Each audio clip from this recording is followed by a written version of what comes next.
Hello everyone, কেমন আছো সবাই? আশা করছি সবাই ভালো আছো। আমিও কিন্তু খুব ভালো আছি।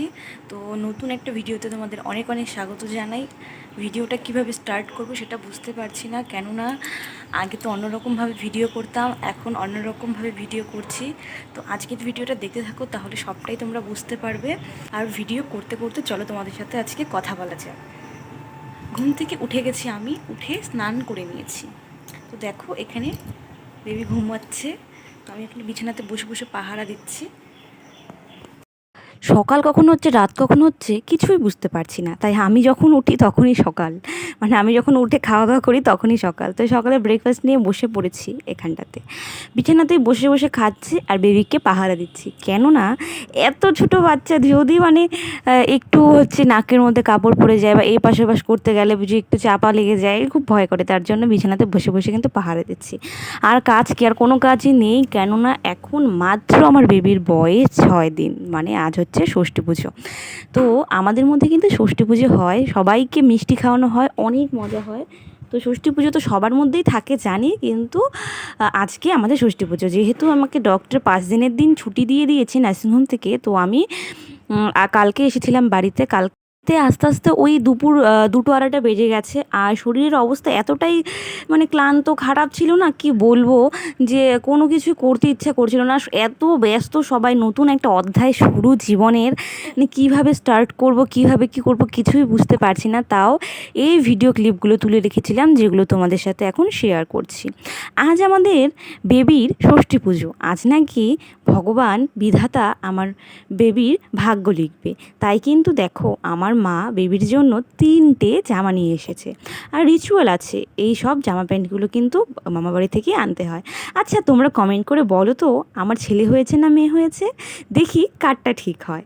তো দেখো, সন্ধেবেলা একদম ভিডিও স্টার্ট করেছি, যখন আমাদের ওই ষষ্ঠী পুজোর ডালা সাজানো হয়।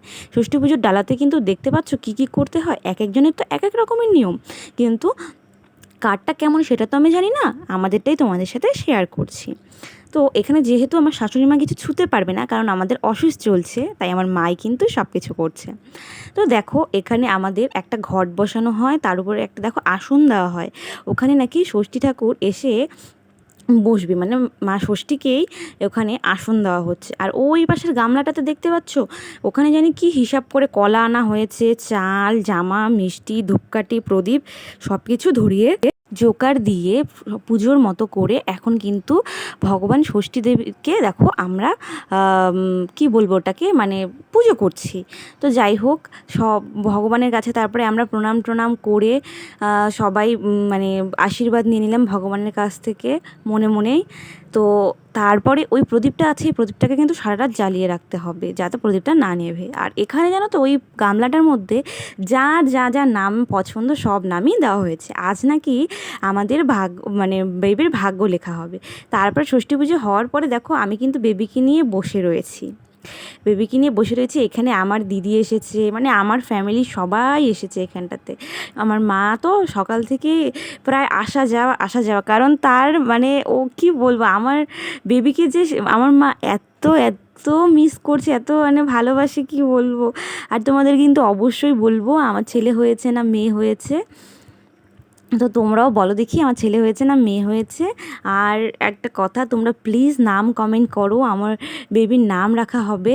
তো ছেলের নামও কমেন্ট করো, মেয়ের নামও কমেন্ট করো, যা হবে তারপরে কিন্তু বলা যাবে। তারপরে আমাদের দেখো বাড়ির ফ্যামিলি সব রিলেটিভসরা চলে এসেছে, আমার ভাইরা, বোনরা, কাকিরা সবাই চলে এসেছে। তাদের কিন্তু মিষ্টি মুখ করানো হচ্ছে, মিষ্টি খাওয়ানো হবে। কারণ আমাদের ছোট্ট একটি বেবি আমাদের কাছে এসেছে, অনেক কষ্ট করে এই বেবিটাকে পেয়েছি। কারণ দেখো, মাতৃত্ব প্রেগনেন্সিটা সত্যি একটা অনেক কষ্টের ব্যাপার। আর যেহেতু আমি একাই এই লড়াইটা করেছি, তোমরা সবটাই জানো, তার জন্য কিন্তু মানে সত্যি আর কি বলবো, আর কিছু বলার নেই। আজকে আমার খুব ভালো লাগছে যে আজকে আমার বেবির উদ্দেশ্য করে সবাই এসেছে বাড়িতে, আমার বোনরা এসেছে, কত যে ভালো লাগছে না, কি বলবো। আর আমাদের এই বাড়ি, আমার শ্বশুরবাড়ির লোকও এত খুশি হয়েছে, মানে কী বলবো, এটা একটা আলাদা রকমই আনন্দের ব্যাপার। তো যাই হোক, আমি আস্তে আস্তে তোমাদের সবটাই আপডেট দিতে থাকবো।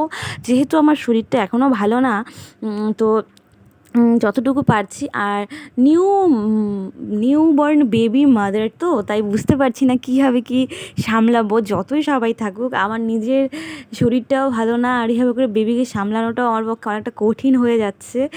তো তার জন্য কিন্তু মানে সত্যি তোমাদের সাথে ভালো করে ভিডিও আপলোড করতে পারছি না বা শেয়ার করতে পারছি না, তোমরা ম্যানেজ করে নিও। আর বেবি ডেলিভারি ব্লগ তো তোমরা সবাই দেখে নিয়েছো, তো তোমাদের কেমন লেগেছে প্লিজ কমেন্ট করে জানিও। তোমরা কেউ কমেন্ট করছো না। আর এখানে কিন্তু আমরা অনেক মজা করছি। আর জানো তো, আমি কিন্তু মিষ্টি খাইনি, আমার বড় কিন্তু মিষ্টি খায়নি, কারণ বাবা মাকে নাকি ষষ্ঠীর মিষ্টি খেতে হয় না, তাই কিন্তু আমরা দুজন মিষ্টি